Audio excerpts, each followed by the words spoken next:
no paragraphs. Just say what you have to say to the person beside you, and then wave them goodbye. Again, that's different for us to have music, so thank you so much. Yeah, good luck to the music.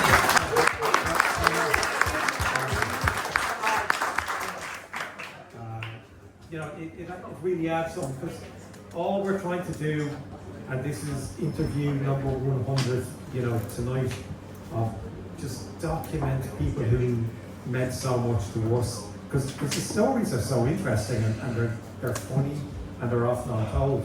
So, the lads are having their own panel here. That's great.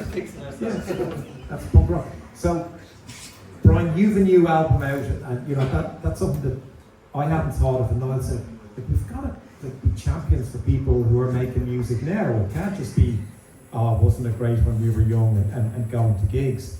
But, if I was in Donnybrook Garage, I would have said you weren't the only idiots who played in the underground, because there was another band in Dublin called the Idiots at the time. But where did you mean there was another? Sorry, do you mean there were two idiots? I think there was a Northern Ireland. There's a Northern Irish, and then there was idiots down here. Yeah. Who were the other idiots? There were lesser class of idiots than you were, because that's no one seems to know. But where did music come into your life? Were you a CD man or a cassette or? No. The Velvet Underground. Okay. Being given the Velvet Underground at the age of 12. Wow. That's it. That's the beginning. You go back, you go finding the cassette that my sisters had, my older sisters, and hearing Penny Lane. That was whoa. And then go running downstairs and saying, what is this? And they're going, that's just the Beatles, But that was the start at 6. And then went through some dodgy stuff that I'm a bit embarrassed to mention. And then being handed, or just hearing the Velvet Underground, where you could break everything. Where you could break all the rules of music, there were no rules. Break it all. Fucking just challenge everything, break everything. That was it for me. And who gave it you? Bob. Who's Bob? Bob was going out with my older sister, who was 7 years older than me, so he was about 10 years older than me. Yeah, he was in Colm at the time. Sorry, but yeah, Bob gave me this record. That was amazing that this guy who was 10 years older than me, noticed me, saw me. And for somebody to see you at that age and connect and go, you would like this, and then realize that, that was really important. So that was it, just breaking everything from then on. Yeah, and that's a really good point. The English actor Mark Rylance said that we underestimate the effect that an adult has, that's not related to someone, but they see a spark in this young person. They think you're ready for this record. Back then, and I'd like to say that I'm younger than Daragh. By the way, I'm younger than most people here. But the thing, just saying, I know, just thought I'd note that. No, stop there. Okay, stop. Here's what so in our next talk, because which I won't be invited to. You said, thanks for saying that. So maybe on our next talk, because some of you seem to be obsessed with your age, we'll arrange people in order of their birthday. No, but in fairness now, give me a chance here. The thing was, I was obviously thinking about, you invited me along, I was delighted to be invited along. I did sound in the underground for the last 3 years of its existence, I think. But my problem is that I've got absolutely no memory. of anything, and I think it was 3 years, and I don't even know when those 3 years were. So for me to be on this panel and to be asked was brilliant, and I was wondering what can I contribute, because I don't remember anything. But the thing that I do remember is that, like, when I heard the panel talk, the first panel, is that I was going, well, I was just after that. Right. That's all I mean. Like, I was just around the Whipping Boy, you know, around that time, which would have been the latter few years of it, I guess. 88, 89. Yeah, exactly. So that's all. I'm not age obsessed, but I'm just trying to put it in context. Okay. No, and beautifully. So the context has been well established. But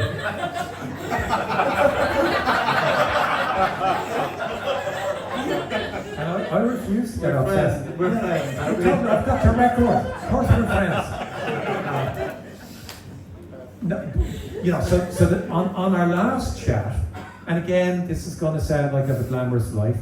On our last chat like this, we had one of the other sound engineers from the underground, who then went on to work with a singer called Taylor Swift. But he said, like, he was just there. Who was that? Jack Knight Lee. Right, okay. Gareth Lee. And he was just there, and Jeff just said to him one day, I don't have anything to do sound with you. You know, we all assumed, because he was a brilliant sound technician. So how did you happen into the job?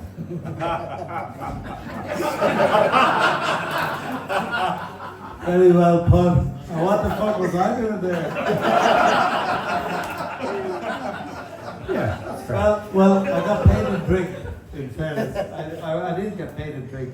The thing about, I happened Is to... that why you don't remember anything?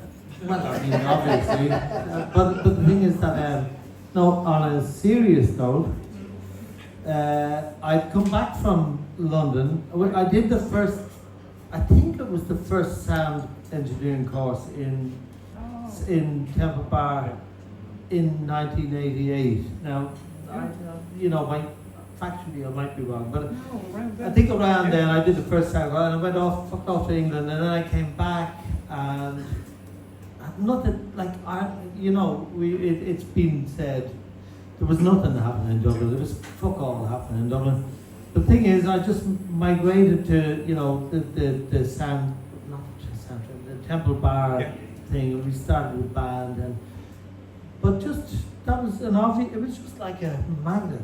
And the thing is that Noel Brennan, just was so welcoming and so good to me. And, like, I think it was symbiotic in that, like, I was willing to turn up to do sound at 2 o'clock in the afternoon, because I was getting pints. But I'd stay till 6 and set up the microphones, and I'd do the sound, and then at the end of the night, occasionally, he'd put 20 quid in my pocket, or 10.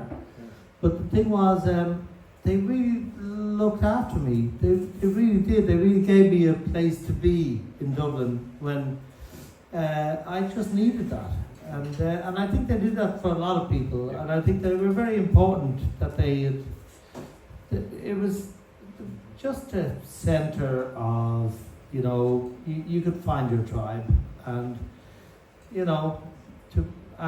anyway, I didn't want to go into all the nostalgia too much about the underground, except to say that it played a very, very important role in my life. There you go.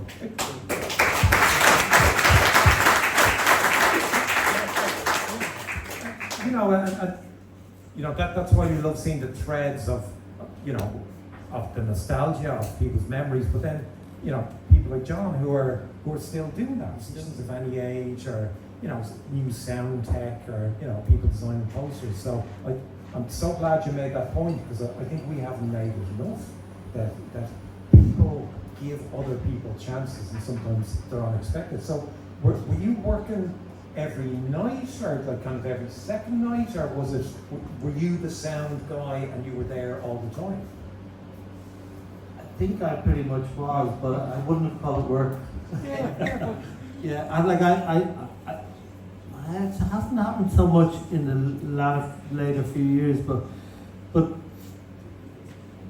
bands I'd meet people at festivals, because I still work on the fringes of the music industry, and I'd meet or people that would come and say, "You did sound for us in the underground." I go, "Was I locked?" And they go, "Yeah." I just say sorry, and they go, but it was all very raw and beautiful and young and learning cutting your teeth, So I was there. I was there most nights, whatever there was a gig. For the last, I think 2 or 3 years. Now, and you're one of the few people tonight I can say to what were the other idiots that you worked with like? Do you mean the band or in general? So Brian was in a band called The Idiots, and it was just great because anytime you'd say, "Oh, there's the Idiots playing down, there." So, and if we saw Brian on the street, there's Brian Idiot. Yeah. It stuck with me. I've grown into it. So where did you meet? Like, was it Well, where did we meet? I'm not entirely sure. Or where did you part? Where did you part ways? Oh, that's another story. But around Temple Bar, where Dublin was so small and so romantic, to think about how beautiful it was in those days, just before Temple Bar became the shithole that it is. Do you remember Temple Bar? Do you remember there was Al fellas playing dominoes in the Temple Bar with an A-B. You'd go down to the Temple Bar pub to use the phone. It was men only. Huh? It was no women were allowed in Temple Bar pub. Oh really? Yes. Oh, I wouldn't go there now then. It was waiting for Really? There wasn't really? Yeah, we're families, yeah. Wow. Oh, I don't know what year that changed, but it was no women. Wow. Well, but anyway, I remember Dublin being so small, and you just, anytime you went into the centre, you were going to meet your mates, and your mates might have been Pet Lamb, or they might have been Female Hercules, or they might have been, but all these bands, and we were all mates, and I think that in a way I'd nearly say that because we knew each other so well, and we would stop rehearsing just to go drinking, was even better, because the music was brilliant. Absolutely brilliant around that time. Absolutely brilliant. I said I wouldn't say this, but I went out to get a pint just now, and the Fontaines were playing, and I went, they've captured that time so well, and I don't know about how successful they are or what that means, but they have really captured the spirit, I think, of that time around Dublin. And you may or may not agree with me, but No, I agree with you. And I'm going to talk over you just because we're so tight on time, but I think you're right, like we should do another one about Pet Lamb and Female Hercules, because there was... can we throw in the wormholes over there a bit later? Sure, but there was so much creativity, and I'm glad you made the point. It's about giving people chances, and John, to me it's Lord John. Because you remember the first band that you associate with people, and we were I've been doing a spreadsheet.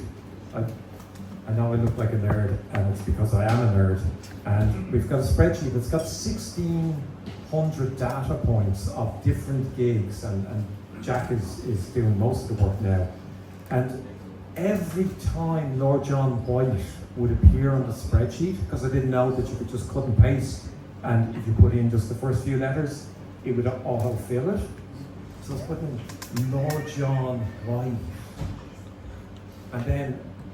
and the Bottleneck Train. So I was hoping you didn't do any more gigs, but I kept on discovering more and more. But that Dublin, and John has gone on, like, John not only manages this venue, but runs magazines, is in 2 really successful bands, and helps so many other bands. But it again, we talked on the last time a little bit about, you know, how you started and stuff, but I just wanted to go back to orange juice and to how important, you know, we mentioned that the cramps were really important for kind of bands that were ready to rock, but orange juice and the postcard bands from Scotland really went deep into Dublin, you know, and I think the corporate side was mine. So will you kind of mentally go back to your record and tape collection of when you were beginning to make music, or can you?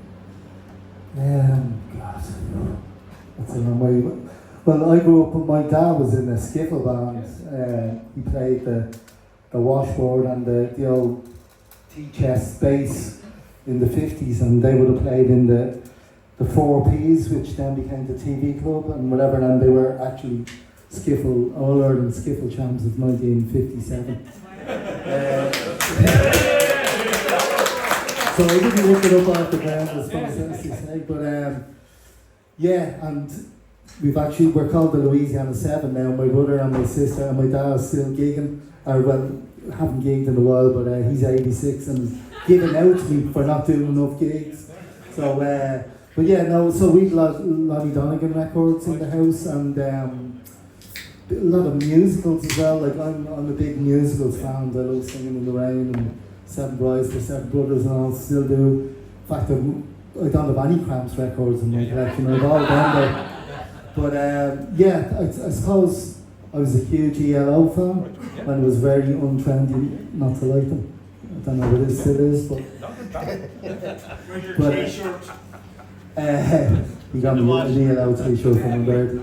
But yeah, but then a big Bowie fan as well, but then when Orange Juice, all that postcard stuff came along, I suppose I love jazz music as well, and just the chords and the major sevenths and stuff like that, you know, they would have been kind of like the kind of chord progressions Lord John Moy would have used, and still do a little bit with sack as well, but yeah, it was kind of that, like Aztec Camera, like very, very melodic, very tuneful, a little bit lighter and less kind of intense than the Cramps kind of gang, you know, and the punk stuff and all, but yeah, that's what attracted me to it. It was just the melodies, really. Edwin Collins and all, just amazing singer and great songwriter, and a bit of kind of groove in there as well, you know.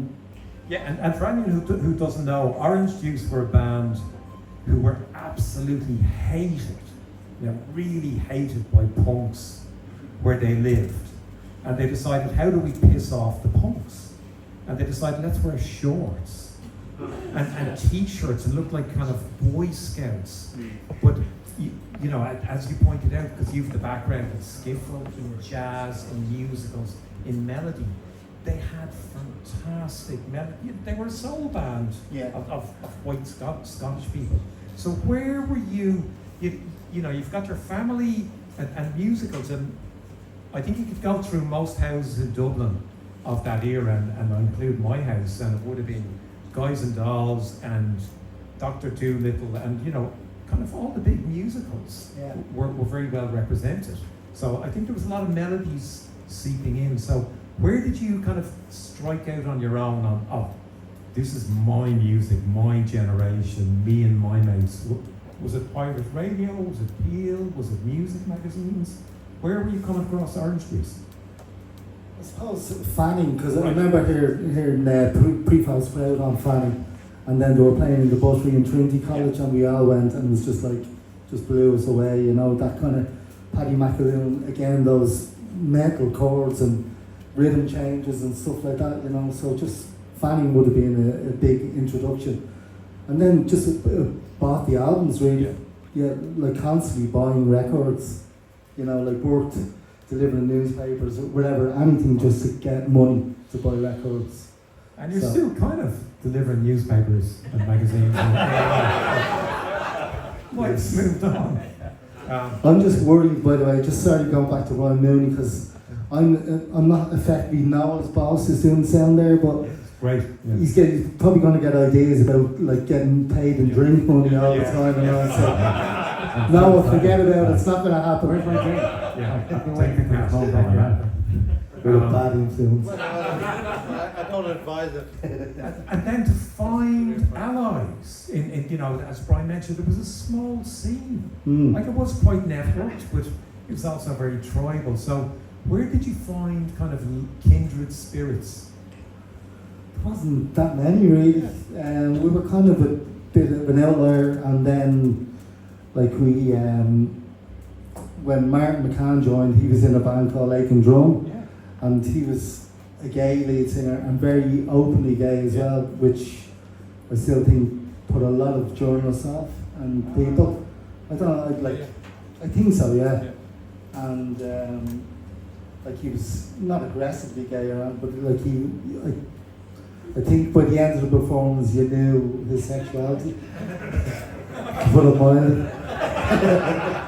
No, but it's a really good point, and you know, at the last one, at Guernica, we were looking at Guernica, and the fact that they probably had the first openly gay manager, you know, at the time. So the music scene was a really healthy space if you were healthy for meeting new people who you mightn't have met otherwise.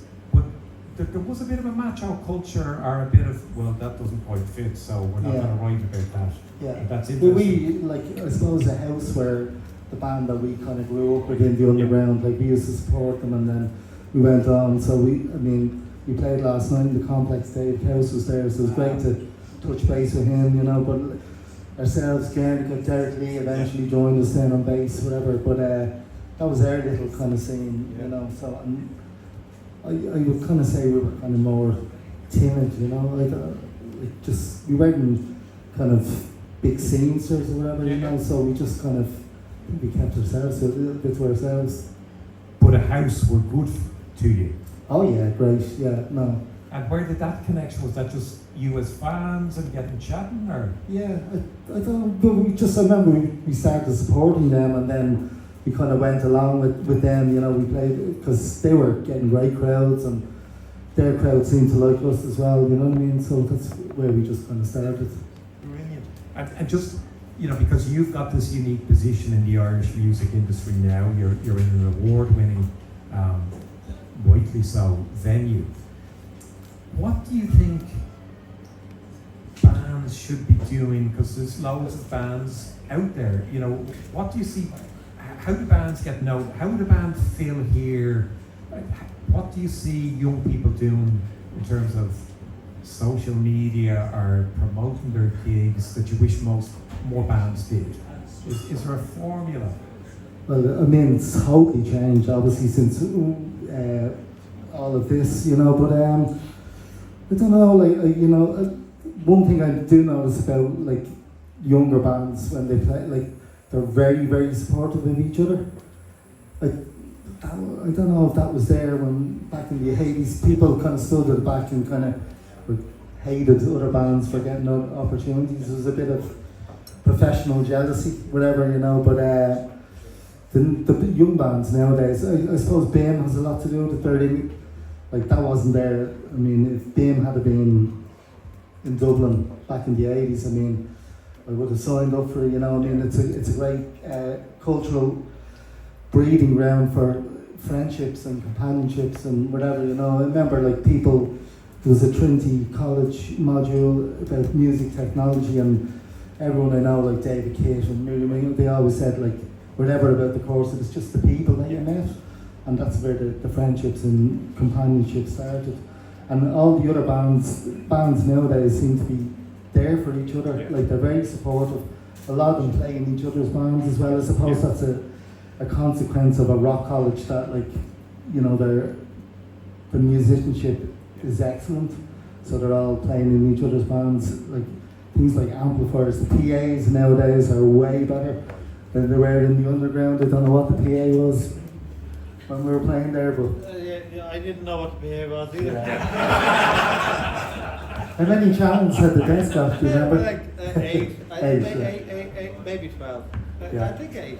Okay, yeah, digital desks now, and yeah. you know what I mean? Like, it's just broadened, and the scene nowadays is amazing. I'm not, still, the songwriting back in the 80s and all still was amazing, you know, and as the other people have said, the characters and I still would rather be in a band back then than now.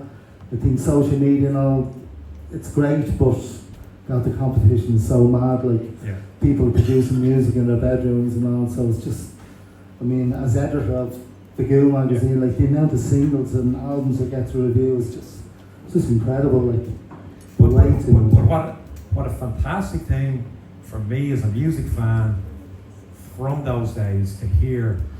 I wouldn't have imagined that, you know, all the years after I was going to see bands that I loved. Like I truly loved those bands that I was going to see.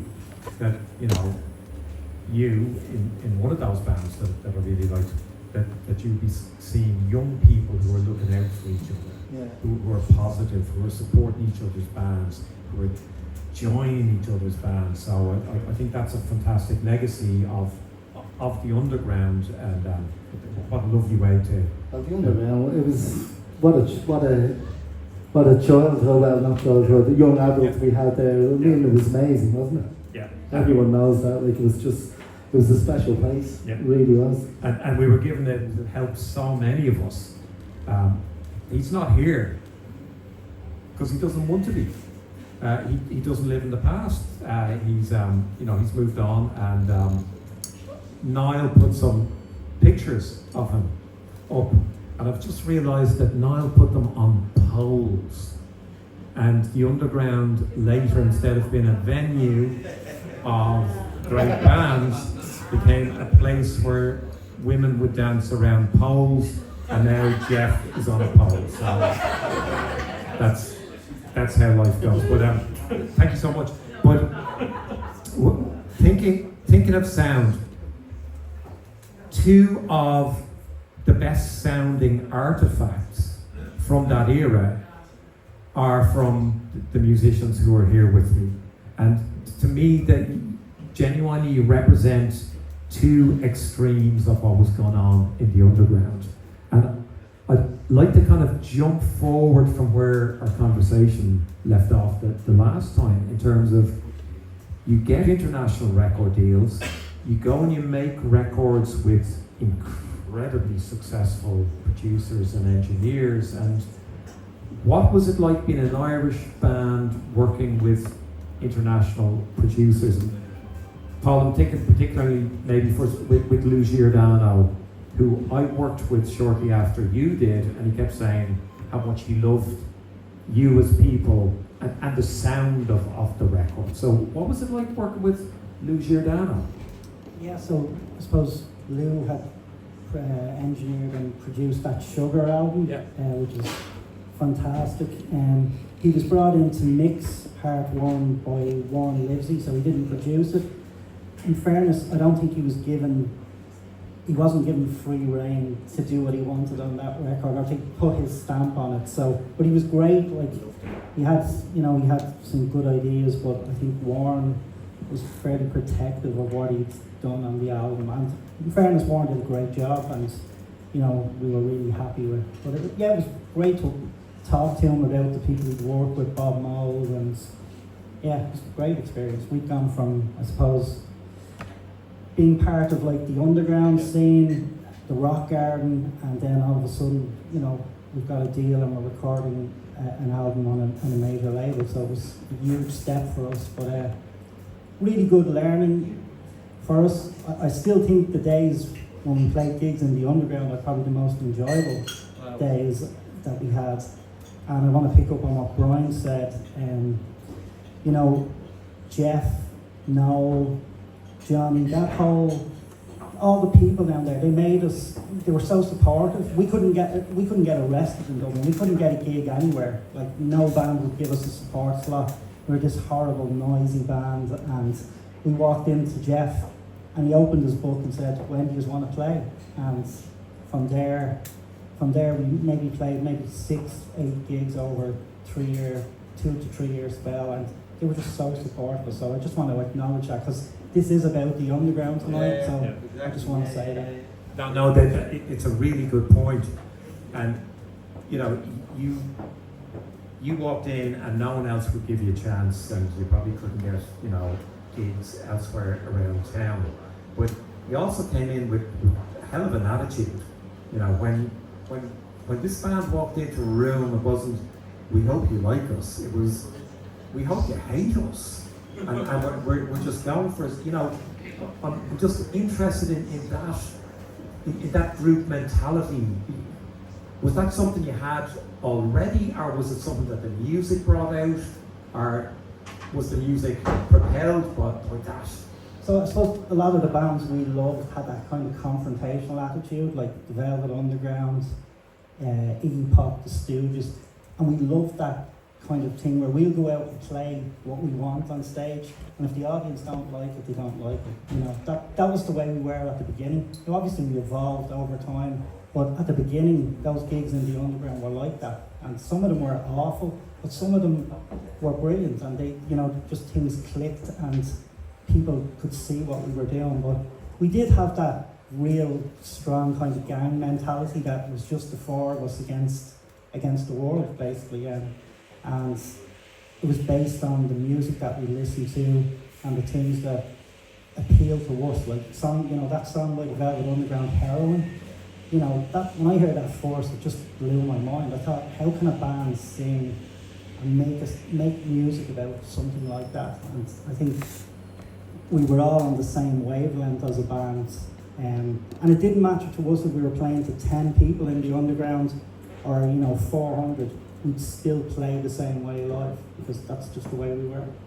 Yeah, but to me that's really interesting because you were really young. Like, you were a very, very young band, and you know, the Velvet Underground and Iggy and the Stooges, they were from a couple of decades before that. So what kind of contemporary band, apart from Pop Elite itself, you have the great story about them, yeah. you know, what were you buying or listening to or kind of sharing, or was there any kind of division in the band of we like them and the rest of we us were don't? we were really into like Sonic Youth, Big Black, Husker Du, all those kind of American noise bands. They're I suppose their earlier music. I know Sonic Youth went on, signed for Geffen, and still made some great music. But the real early stuff was very lo-fi, just this discordant noise, and we just loved that. We got off on that, and that was what we wanted to do. And there wasn't many bands in Dublin making that kind of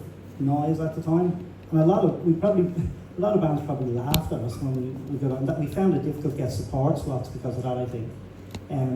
But we stuck at it, and you know, that was we thought we were doing something special, even though it was probably sounded like shite to most people at those underground gigs. But we thought it was something good. Can I just say that I did sound for you once or twice. You did? And you came in, and I remember Fergal, you'd come in early. You'd come in fucking early, because you fucking knew what you wanted. You were there, you were very present, you know. And I remember he was fucking with the lights. No, there was only 2 fucking spots. But he would, you know, you made it important. Yeah. And I remember hearing you, and I remember hearing the air move like that, poof, off the stage. Like, you really did make amazing music, so I just wanted to say that. And in a way, that confrontational, aggressive performance style wasn't that far away from Frank and the Babysnakes, where again we're going for your jugular, you know, it doesn't matter. But I'm intrigued. Had you experience in the studio before you go to make really expensive records, you know, with a major machine? Or were you daunted? And Warren Livesey had worked with Julian Cope and Midnight Oil before he worked with you. Like, were you as present in the studio as you were on the live front? So we had a bit of experience in the studio. We recorded lots of demo tapes, EPs. We'd recorded Submarine. Yeah. Obviously, we hadn't been in a studio like Windmill Lane before, but it wasn't daunting to us. So we went in well prepared for that album, I think, and had everything ready. So there was no trying to make it up as you went along. But no, the studio, I always loved the studio. Probably loved it more than live. I just loved it. You can use the studio almost as another instrument, and you know, as part of the creative process, you know, you can make the songs sound, take them somewhere else by using the studio and what you have at your disposal, you know. So I thought we did that. We did that well with Harp One, and you know, we spent a bit of time making it sound the way we wanted it to sound. And did you all develop musically around the same time? You know, were you all great musicians at the I start? don't think any of us were great musicians, even like for the first 2 or 3 years. I think we could barely play our instrument, but that punk ethos of anyone can play guitar, anyone can pick up, we just bought into that, and it didn't matter. You could have very rudimentary ability on a guitar and still make a kind of exhilarating noise, and that's what we wanted to do. And I think Ferret was in a band before myself and Miles. He was in a band called That Large Pink Devil, who played with Aidan Walsh, famously played with Aidan Walsh, and I think they played with the Golden Horde as well.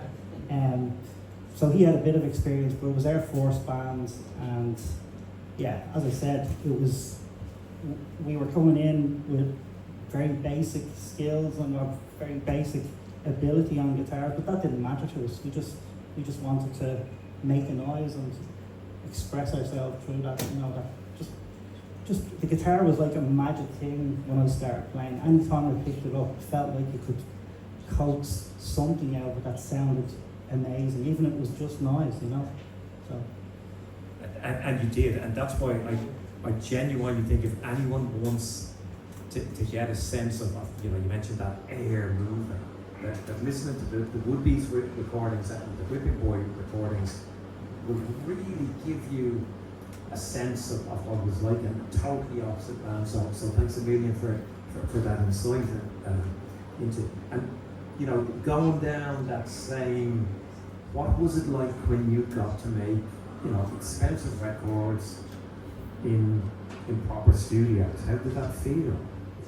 Well, I think unfortunately by the time the Finnegans were working with sort of better, well-known professional producers, I had left the band at that stage. So, but I think what was, in terms of that sort of level of professionalism, I think doing the John Peel session in Maida Vale would have been really, I think, the experience that would stand out to me, and the level of professionalism that was there. And the studio that we recorded in was where the orchestras would record, and I think Bing Crosby recorded there, and I remember the plaque being up there, but I was only 16, 17 at the time, so it was pretty overwhelming, the experience, but you know, very exciting at the same time. Yeah. Overwhelming when you're 17, but probably far more overwhelming if you're 24 or 30 or, Perhaps, or 50, because you're just doing things. So you're also amongst the first Irish women to do a Peel session. Because famously John Peel didn't want to do sessions with Irish bands. He loved Irish bands, he wanted to champion them, he obviously did a fair few bands to the north, but he thought it would be a waste of bands' money to go over on the car ferry all the way just to do a recording for them. And you know, the Vipers did them, kind of one of the punk era bands, and then Zero One, who were based over there, and then the Stars of Heaven. But there's a big gap in that, and then into that gap float the Woodbeats. So were you well rehearsed? Like, were you ready for that, or?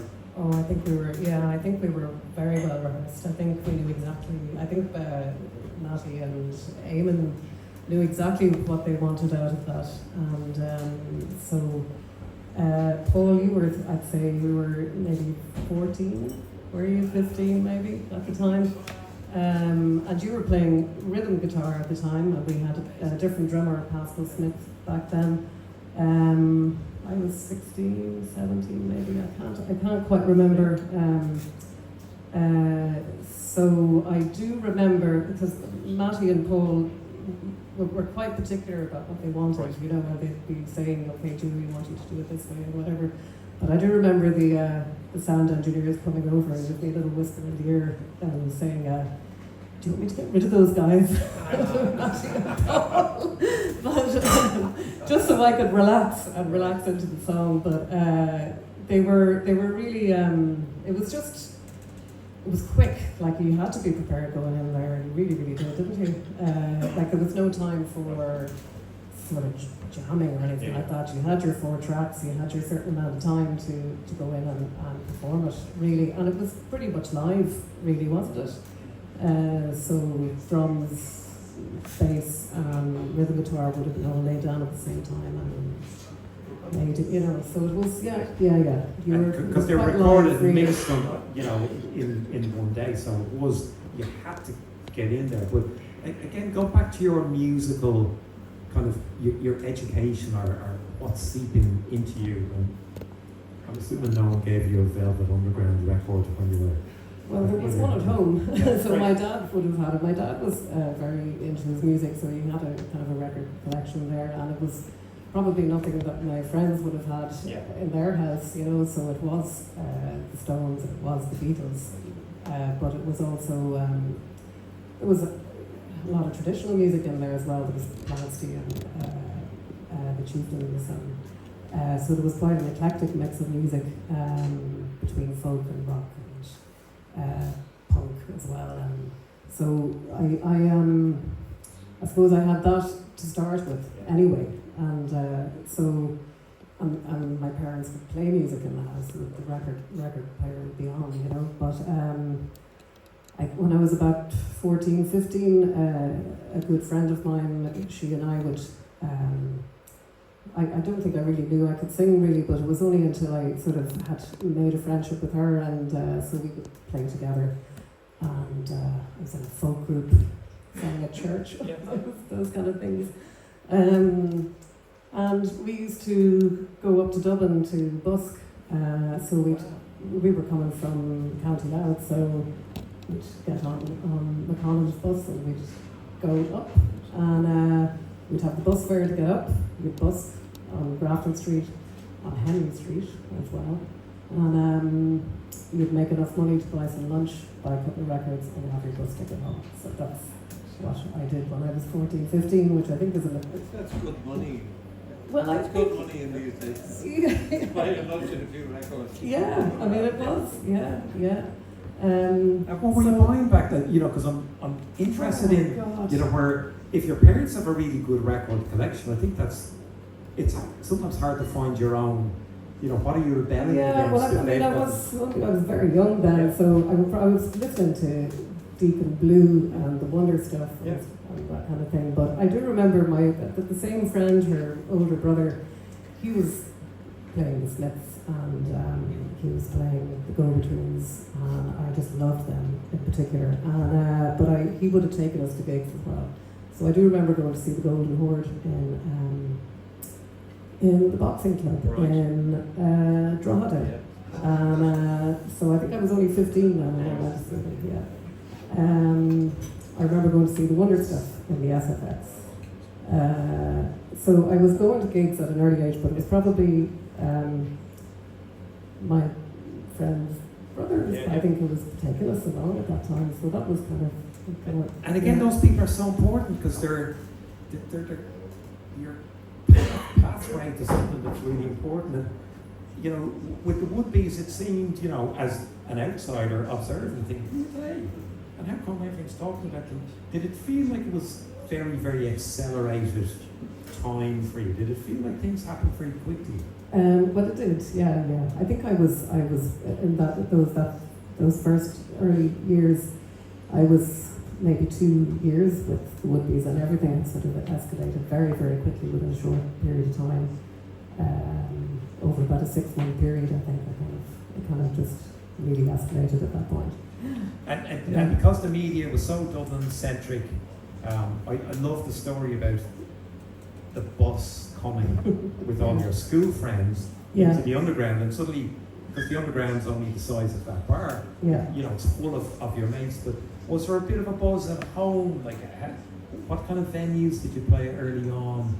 There was a buzz at home. I think people came to see us at home. We used to do a lot of covers, initially, and so we played in bars near us. We played in Carrick Cross, Shercock, Navan, Drogheda. I think we played in the Boxing Club as well one time. Then we came up to Dublin as well. The New Inn, the Bagot Inn, and the Underground, of course. And I think the Underground was that was where it really took off for us. Yeah. And what kind of, final question, like, what can you remember what you were covering? What songs were? Nancy Sinatra. Wow.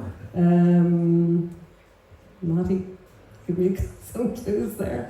Who kept the set list? Summertime. Oh, yeah, Right. we did Summertime. Yeah, we did.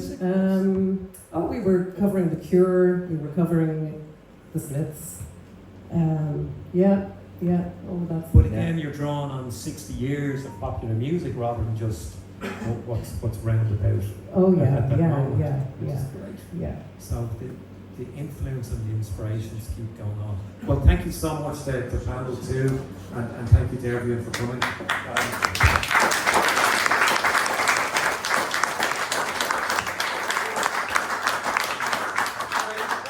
And now the raffle.